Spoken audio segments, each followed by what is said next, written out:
सौतेली बहनें रंगापुर नाम के गांव में शालिनी नाम की एक औरत रहा करती थी। उसे दो बेटियां थी। एक का नाम था शिवानी और दूसरी का सुहानी। शिवानी जब छोटी थी तब उसकी माँ गुजर गई थी, जिसके कारण उसके पिता रघु ने दूसरी शादी कर ली। मगर उनका भी कुछ सालों में बीमारी की वजह से देहांत हो गया और इसी वजह से शिवानी के मन में उसकी माँ और बहन के प्रति प्रेम उत्पन्न नहीं हो पाया। शिवानी और सुहानी में हमेशा झगड़ा हुआ करता था। दोनों भी बहनें एक दूसरे से कभी प्यार से बात नहीं करती थी। शालिनी ये सब देख बड़ी चिंता में रहा करती थी। ऐसे ही एक दिन शिवानी सुहानी, चलो आ जाओ, खाना खा लो। हाँ माँ आई। हाँ माँ, मैं भी आई। ऐसा कहकर दोनों बेटियां वहां आ जाती है और देखती है तो उनकी माँ ने उन दोनों के लिए गाजर का हलवा बनाया था। वो देख सुहानी और शिवानी बहुत खुश हो जाती है। माँ, तुमने ये हलवा मेरे लिए बनाया है? मुझे बहुत पसंद है। मुझे पता है कि मेरी दोनों बेटियों को हलवा कितना पसंद है, इसीलिए तो मैंने तुम दोनों के लिए हलवा बनाया है। और मेरे लिए माँ? अरे हाँ बेटी, मैंने तुम्हारे लिए भी बनाया है। चलो अब जल्दी से खा लो, तुम दोनों को कॉलेज भी तो जाना है ना। जी माँ, मैं ये कटोरी ले लूँ? मुझे जल्दी पहुँचना है कॉलेज में। हाँ ले लो। और सुहानी, तुम ये वाली कटोरी ले लो। जी माँ। दोनों भी हलवा खाती है और एक दूसरे की ओर बहुत गुस्से से देखकर वहां से चली जाती है। वो दोनों भी कॉलेज में एक साथ पढ़ा करती थी। फर्क सिर्फ इतना था कि शिवानी 3rd ईयर में थी और सुहानी 1st ईयर में। उन दोनों में 2 साल का अंतर था। फिर भी दोनों में हमेशा नोकझोंक हुआ करती थी, जैसे कि वो दोनों एक दूसरे की दुश्मन हो। ऐसे ही एक दिन दीदी, मेरे कॉलेज की ट्रिप जाने वाली है। तुम्हारी भी ट्रिप जाने वाली है क्या? हाँ, मेरी भी जाने वाली है, मगर मेरा जाने का मन नहीं है। क्यों दीदी? क्योंकि वहाँ पे तुम हो। मुझे भी कोई शौक नहीं है तुम्हारे साथ आने का। मैंने ऐसे ही पूछ लिया। मैं जा रही हूँ। शिवानी और सुहानी एक दूसरे की ओर मुंह फेर कर वहां से चली जाती है। अगले दिन दोनों भी कॉलेज में जाती है। तब उनके टीचर उनसे पूछते हैं, शिवानी, तुम कॉलेज की ट्रिप में आने वाली हो? जी सर, मैं आने वाली हूँ। ठीक है, मैं तुम्हारा नाम लिखवा देता हूँ। जी सर। ऐसा बोलकर टीचर ट्रिप के लिए जाने वाले विद्यार्थियों की लिस्ट बना लेते हैं। घर आकर शिवानी और सुहानी ये बातें अपनी माँ को बताती है।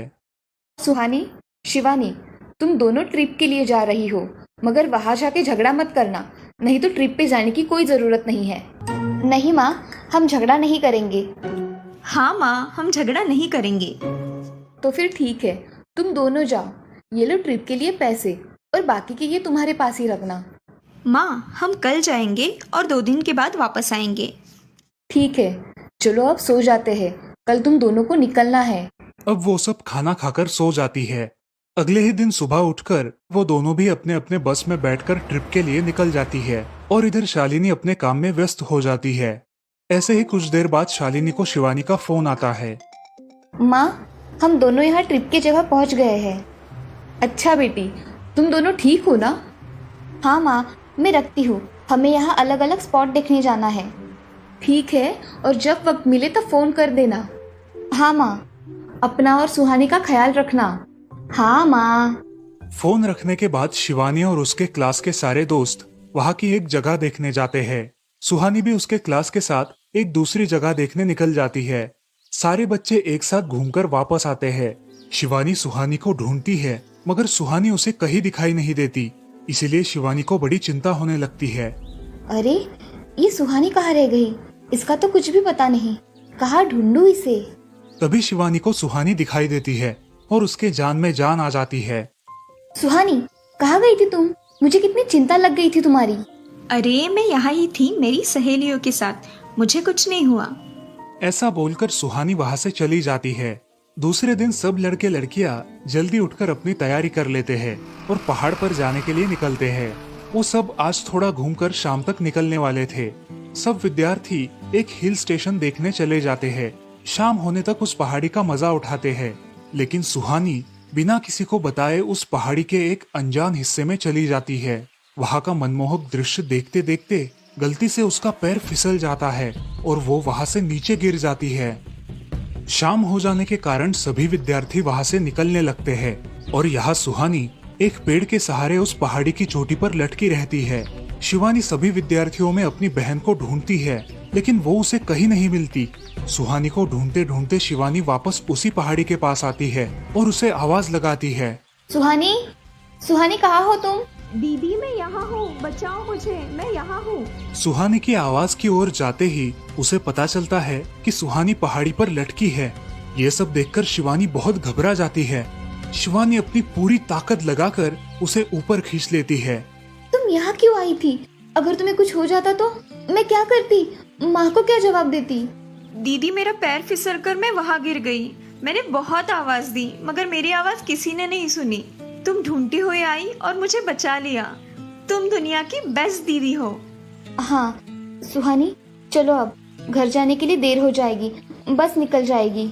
सुहानी को ऊपर खींचते वक्त शिवानी के हाथ पर बहुत सारे जख्म हो गए थे, इसीलिए सुहानी अपनी ओढ़नी फाड़कर उसके हाथ पे बांध देती है और अब वो दोनों बस के पास चले जाते हैं। क्या हुआ है शिवानी, हाथ से खून बह रहा है तुम्हारे? कुछ नहीं सर, मैं वहाँ पे गिर गई थी, अब मैं ठीक हूँ। टीचर और सारे छात्र गाड़ी में बैठकर घर जाने के लिए निकलते हैं। घर आने के बाद शिवानी सारी हकीकत अपनी माँ को बताती है और वो सब सुनकर माँ दोनों को गले लगाकर रोने लगती है। तुम दोनों एक दूसरे के साथ होते हो, इसीलिए मुझे कोई टेंशन नहीं रहता, मगर मेरी बच्चियों, खुद का भी ख्याल रखा करो।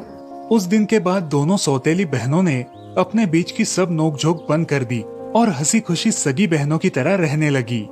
दोस्तों, इस कहानी से हमें ये सीख मिलती है कि हम सबको एक दूसरे के प्रति द्वेष की भावनाएं छोड़कर प्यार से रहना चाहिए। चंदनपुर नाम के गांव में चंपा नाम की एक औरत रहती थी। पति, 2 बच्चे और एक बेटी, ऐसा उनका पूरा परिवार था। उसका पति श्रीधर पोस्ट ऑफिस में जॉब करता था। उसके कमाई से ही घर चलता था। चंपा ने अपने घर के सामने एक छोटी सी दुकान खोल के रखी थी। उससे उसे जो भी मुनाफा होता वो अपनी बेटी की शादी के लिए जमा करके रखती। ऐसे ही बहुत दिन बीत जाते हैं। अब बच्चे भी बड़े हो जाते हैं। बड़ा बेटा अशोक डॉक्टर और छोटा बेटा रवि वकील बन जाता है और दोनों अपनी ट्रेनिंग पूरी करने लगते हैं। एक दिन उनकी बहन ज्योति के लिए एक अच्छा रिश्ता आता है और ज्योति की शादी पड़ोस के गांव के सरपंच जी के बेटे से हो जाती है। ज्योति बहुत ही कामचोर और गुस्सा करने वाली होती है। इसी कारण उसके ससुराल से उसे निकाल दिया जाता है। वो अपने पति को लेकर अपने मायके रहने आती है। अब चंपा का जमाई दुकान चलाता है और चंपा और ज्योति आराम से वहाँ रहती है। अरे ज्योति, जरा अपने कामचोर पति को कुछ काम करना क्यों नहीं सिखाती हो? कुछ काम का नहीं है वो। अरे हाँ माँ, उनके पिताजी ने तो उन्हें ही घर से निकाल दिया और हमारे माथे मर दिया। जाने दो, पति है। माँ और बेटी इसी तरह तानेबाजी करती रहती। अब बड़े बेटे अशोक की शादी उन्हीं के गांव के एक लड़की से करा दी गई, लेकिन उस लड़की से भी चंपा बहुत काम करवाती और वो बेचारी सासू माँ का आदर करके सब काम चुपचाप करती थी। एक दिन वो काम करके थक गई और एक जगह पर बैठ गई। ए कामचोर कमला, इतना सारा काम पड़ा है घर में, क्या वो तुम्हारा बाप आके करेगा? चलो उठ, काम कर। हाँ हाँ माँ जी, करती हूँ। ऐसा कह के कमला अपने काम पर लग जाती है और सारा काम खत्म कर देती है।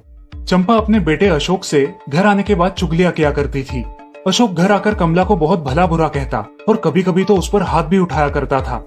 ये सब रवि देखा करता था और रवि को बहुत बुरा लगता था। अशोक मारने आता तो रवि बीच में पड़ जाता और माँ बाप को डांटता था और वही झगड़ा खत्म हो जाता था। ऐसा बहुत दिन चलता रहा। रवि को रंजना नाम की एक लड़की बहुत पसंद थी, जो कि एक न्यूज रिपोर्टर थी। क्या तुम मुझसे शादी करोगी? मुझे तुम बहुत पसंद हो। हाँ, मगर रवि, तुम्हारे घर में तुम्हारी माँ का बर्ताव मुझे बिल्कुल पसंद नहीं है, इसीलिए पहले तुम इसका कोई हल निकालो। अरे रंजना, मैं हूँ ना तुम्हारे साथ, तुम्हें टेंशन की क्या बात है? मगर रवि, तुम भी अगर मुझे मारने पीटने लगे तो मैं तुम्हें कोर्ट में खींचूंगी। अरे हाँ बिल्कुल, वो तो तुम्हारा अधिकार है। अगले दिन रवि अपने घर में रंजना के बारे में बताता है। रवि की माँ चंपा उसे साफ मना कर देती है। रवि, तुम्हें कुछ समझ आता है या नहीं? अपनी बिरादरी की लड़की से शादी करो बेटा। इस घर में ये आखिरी शादी है और मेरे भी कुछ अरमान है बेटा। अजय, आप कुछ कहते क्यों नहीं? हाँ बेटा, तुम्हारी माँ सही कह रही है, तुम इसकी बात मान जाओ बेटा। नहीं पापा, मैं शादी करूंगा तो सिर्फ रंजना से, वरना मैं शादी नहीं करूंगा। सब चुप हो जाते हैं।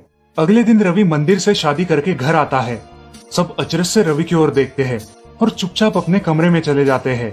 कमला उन दोनों का स्वागत करती है और वो दोनों अपने कमरे में जाते हैं। कैसे लगा मेरा घर? अच्छा है, मगर सब मिलजुल के रहे तो और भी अच्छा होगा। रंजना, तुम्हें मेरी माँ को सबक सिखाना होगा, तभी घर के सारे सदस्य ठीक हो जाएंगे। ठीक है रवि, जैसा तुम चाहो। अगले दिन रंजना अपने घर के मंदिर में पूजा करने जाती है। तभी रुको, मेरे भगवान के मंदिर में तुम मत आओ, जाओ यहाँ से। ये कहकर सास रंजना को वहां से भगा देती है और घर के किसी भी काम को करने से मना कर देती है। तब क्या माँ जी, आज से मैं इस घर की बहू हूँ। इस घर पे मेरा भी उतना ही अधिकार है जितना कि आपका। क्या बोल क्या रही हो? निकल जाओ मेरे घर से। खबरदार अगर हाथ भी लगाया तो। पता है ना, मैं न्यूज रिपोर्टर हूँ। रातों रात खबर छाप दूंगी और कोर्ट के चक्कर लगेंगे वो अलग, समझिए आप। सास चुपचाप देखने लगी और उसकी बेटी और ससुर भी देखते ही रह गए। रंजना ने कमला से कहा, दीदी, मुझे आपसे काम है, आप मेरे कमरे में आइए।